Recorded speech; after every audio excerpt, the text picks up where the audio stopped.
Assalamualaikum warahmatullahi wabarakatuh. Kami dari grup Asesi A3 akan menjelaskan modul 2 mengenai mikroskopi. Saya Nuki Melasari, NPM 31, dan partner saya Anis Rohmawati, NPM 32. Mikroskop. Apa itu mikroskop? Mikroskop adalah alat yang digunakan untuk melihat objek kecil atau detail kecil yang tidak dapat dilihat dengan mata telanjang. Mikroskop akan memperbesar gambar objek tersebut sehingga membuatnya terlihat oleh mata manusia. Kemudian ada bagian-bagian mikroskop. Pertama yaitu lensa okuler untuk membentuk bayangan maya tegak dan diperbesar. Kemudian ada tabung berfungsi untuk mengatur fokus. Kemudian ada revolver untuk mengatur perbesaran lensa objektif.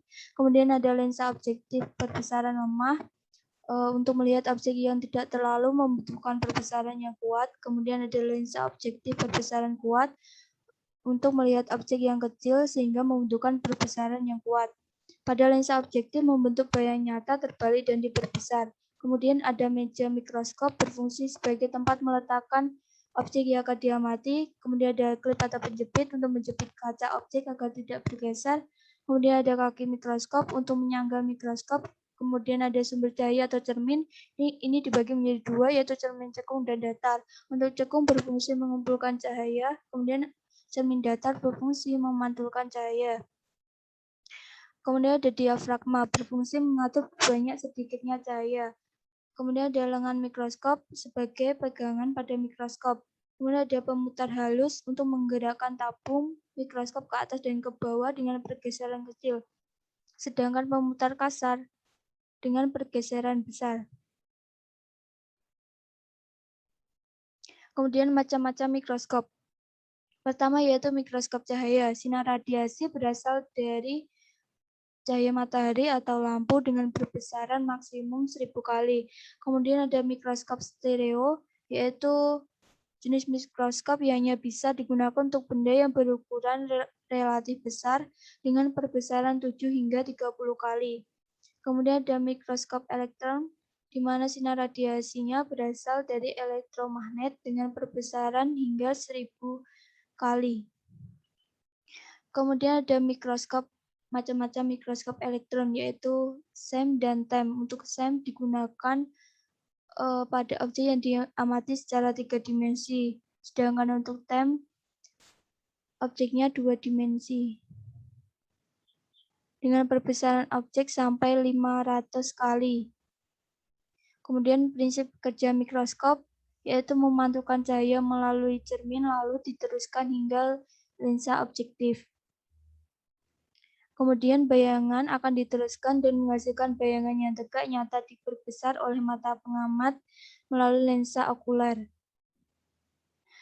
Kemudian perbedaan mikroskop cahaya dengan mikroskop elektron dapat dilihat sebagai berikut, di mana untuk lensanya adalah kaca pada mikroskop cahaya dan elektromagnetik pada mikroskop elektron. Bayangan untuk mikroskop cahaya adalah berwarna dan untuk mikroskop elektron adalah hitam dan putih. Selanjutnya akan dijelaskan oleh partner saya Anis Rohmawati.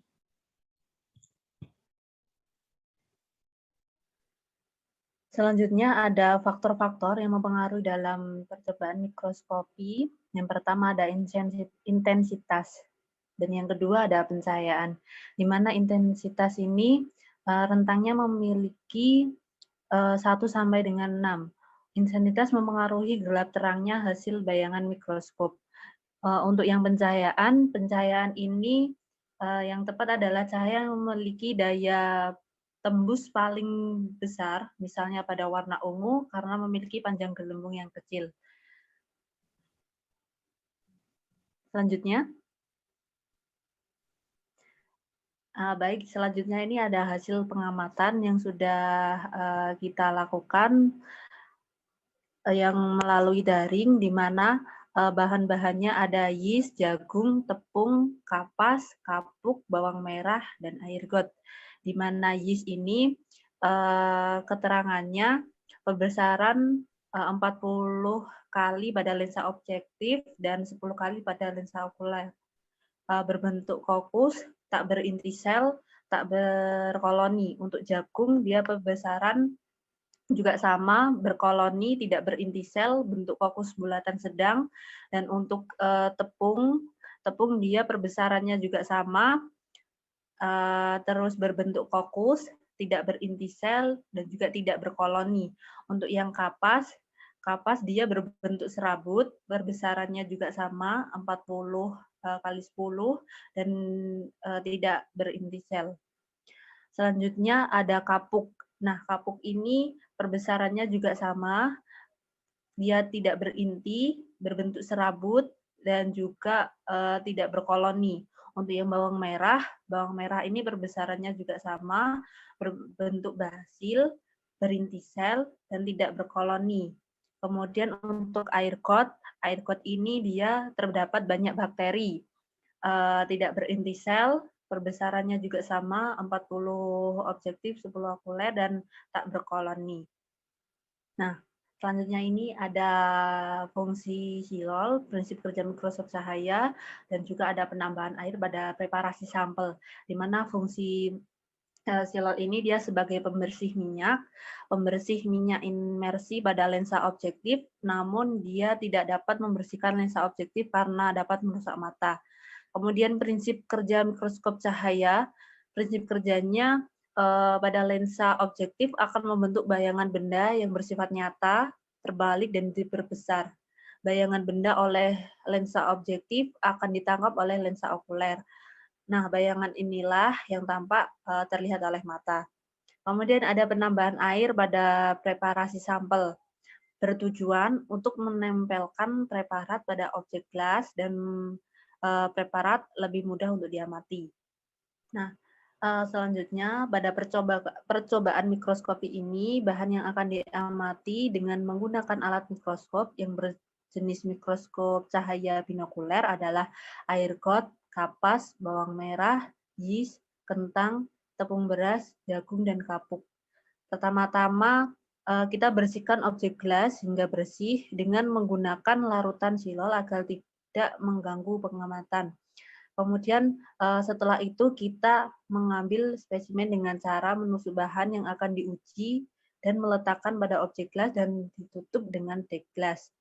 Lalu kita atur perbesaran pada lensa objektif mikroskop. Pada percobaan ini kita menggunakan lensa okuler 40 kali objektif dengan perbesaran 10 kali.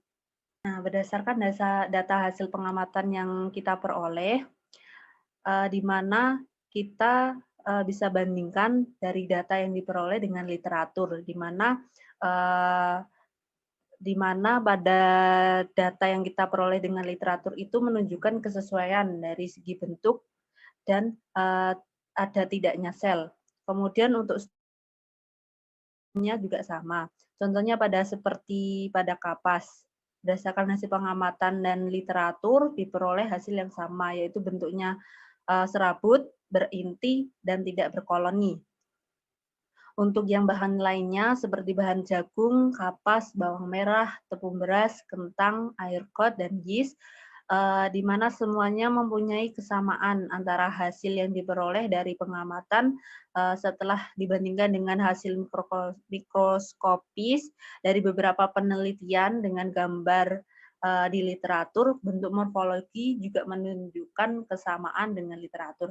Jadi hasil yang kita peroleh itu sesuai dengan teori atau berdasarkan literatur.